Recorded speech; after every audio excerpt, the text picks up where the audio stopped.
हम शुरुआत कर रहे हैं प्रश्नावली 13.5 की, जिसके अंदर पहला प्रश्न है कि माचिस की डिब्बी के माप 4 सेंटीमीटर 2.5 सेंटीमीटर इंटू 1.5 सेंटीमीटर है। ऐसी 12 डिब्बियों के एक पैकेट का आयतन क्या होगा। आपको पूछा है आयतन। और माचिस की जो डिब्बी होती है वो घनाभ के आकार की होती है, और घनाभ का आयतन का सूत्र होता है लंबाई इंटू चौड़ाई इंटू ऊंचाई। तो कुछ नहीं है, आपको लंबाई दे रखी है 4 सेंटीमीटर, चौड़ाई दे रखी है 2.5 सेंटीमीटर, ऊंचाई दे रखी है 1.5 सेंटीमीटर। कंटिन्यू बस यही होती है, पहले पहली लंबाई फिर चौड़ाई और ऊंचाई। तीनों का गुणा कर देना, आपके आ जाएगा माचिस की एक डिब्बी का आयतन। और फिर 12 से गुणा करेंगे तो आ जाएगा टोटल 12 डिब्बियों का आयतन। तो बहुत ही सिंपल है, शुरुआत करते हैं इसको करना।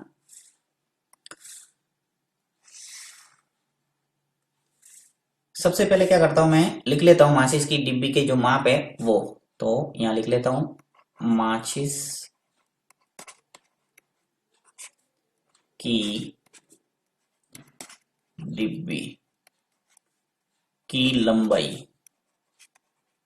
पहली पहली जो भुजा होगी वो हो जाएगी लंबाई। तो यहाँ लंबाई लिख लेता हूँ 4 सेंटीमीटर। ये जो पहली है वो हो जाएगी 4 सेंटीमीटर। फिर लिख लेते हैं चौड़ाई।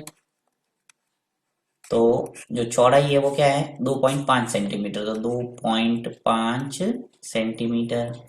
फिर है ऊंचाई, तो ऊंचाई लिख लेते हैं। ऊंचाई कितनी है 1.5 सेंटीमीटर। आपके पास आ गई लंबाई, आ गई चौड़ाई, आ गई और ऊंचाई आ गई। अब सिर्फ आपको सूत्र लगाना है और आयतन निकालना है। तो यहाँ पे लिख लेते हैं माचिस की एक डिब्बी का आयतन, या फिर ऐसे लिख लो एक माचिस की डिब्बी का आयतन। एक माचिस की डिब्बी का आयतन। अब आयतन निकालने का सूत्र आपने याद किया होगा, सभी मैंने एक साथ आपको बता दिए थे सभी सूत्र। तो आयतन होता है लंबाई इंटू चौड़ाई इंटू ऊंचाई। एल यानी लंबाई, बी यानी चौड़ाई, एच यानी ऊंचाई। चाहे तो आप हिंदी में ऐसे लिख सकते हैं लंबाई इंटू चौड़ाई इंटू ऊंचाई। ओके। अब लंबाई है आपके 4 सेंटीमीटर, तो लिख लेता हूं मैं यहाँ पे 4। चौड़ाई है एक 2.5, तो 2.5 लिख लो।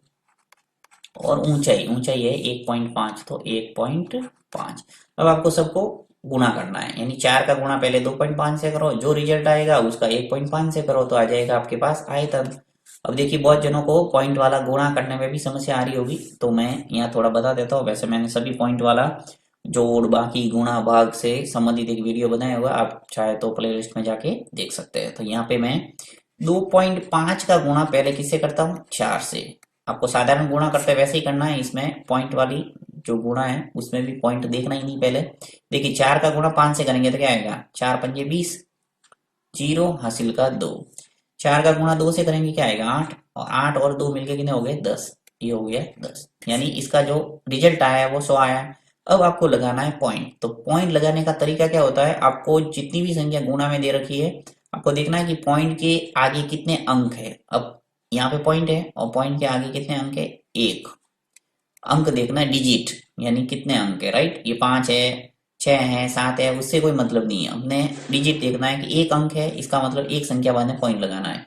तो देखिए यहाँ से राइट हैंड साइड से हमेशा गिनना है, इधर से गिनेंगे हमेशा, तो जीरो के बाद में आ जाएगा पॉइंट, यानी इसका जो रिजल्ट है उत्तर आ गया 10। जब 2.5 का गुणा 4 से करेंगे तो क्या आएगा 10। तो यहाँ पे पॉइंट के बाद में जो जीरो होता है उसका कोई मतलब नहीं होता, इसलिए आपको ये भी ध्यान रखना है। जैसे 5 और जीरो, तो ये जो पॉइंट के बाद में जीरो है उसका कोई मतलब नहीं है, आप ऐसे भी लिख सकते हैं 25.2। तो ये छोटी मोटी बातें हैं पॉइंट से संबंधित, ये आपको ध्यान रखना है। आते हैं वापस सवाल पे। यहाँ मैं लिख लेता हूं, देखिए 4 का गुणा 2.5 से करेंगे तो क्या आया मेरे पास 10। अब 10 का गुणा 1.5 से करना है, तो वापस देखिए 1.5 लेता हूं और उसका गुणा किसे करना है 10 से। करो गुणा, जीरो का गुणा करेंगे 5 से 5 जीरो ही आएगा, जीरो का गुणा 1 से करेंगे जीरो ही आएगा, फिर 1 का गुणा 5 से 5, 1 का गुणा 1 से 1। जोड़ो इसको 0, 5 और 1, और वापस पॉइंट लगाना। देखिए यहाँ पॉइंट के बाद में कितने डिजिट है एक डिजिट है तो एक संख्या बाद में पॉइंट आ जाएगा, इधर से तो आ जाएगा पॉइंट। अब पॉइंट के बाद में जीरो का कोई मतलब होता नहीं है, इसलिए पॉइंट है वो हटा दो, यानी कि इसका जो आंसर आ जाएगा 15। यानी 10 का गुणा जब 1.5 से होगा तो क्या आ जाएगा 10, 15। अब आपके एक डिब्बी का जो आयतन है वो क्या आ गया 15। आपको पूछा क्या है, ऐसी ऐसी 12 डिब्बियों पैकेट का आयतन, तो 12 से गुणा कर दो। तो यहाँ लिख लेंगे कि इसी प्रकार की इसी प्रकार की 12 डिब्बियों 12 डिब्बियों का आयतन, एक डिब्बी का आयतन आपके 15। अब देखिए आयतन है तो सेंटीमीटर है, तो यहाँ लिख देना घन सेंटीमीटर, यानी सेंटीमीटर के ऊपर घात 3 लगा दो, या फिर हिंदी में लिखना चाहो तो ऐसे लिख देना घन सेंटीमीटर। ठीक है। अब इसी प्रकार की 12 डिब्बियों का आयतन क्या हो जाएगा, एक डिब्बी का आयतन आपके 15 आया, तो 12 डिब्बियों का कितना हुआ, 12 से गुणा कर दो।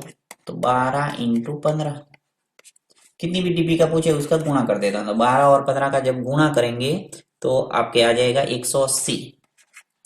और आयतन निकाल रहे हैं यानी वही घन सेंटीमीटर लिख देना, घन सेमी। तो ये आ गया आपके आंसर। 12 डिब्बी का आयतन कितना आया, 180 घन सेंटीमीटर।